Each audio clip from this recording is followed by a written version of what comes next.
Hey guys, in this quick tutorial, I'll show you how you can delete product or service in QuickBooks. So let's get started.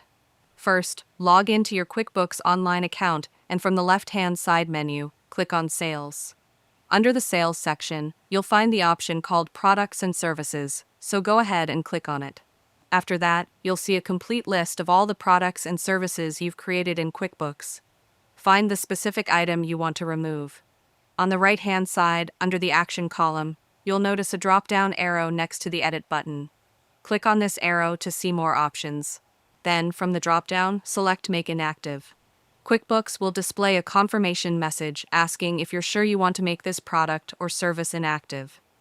This step is important because QuickBooks does not completely delete an item. If it has been used in past transactions, it simply makes it inactive so that you can't use it in the future, but all your old records remain safe. Finally, click Yes to confirm. Once you do this, the product or service will disappear from your active list and will no longer be available for new transactions. And that's it. If you found this video helpful, consider giving it a like and subscribe.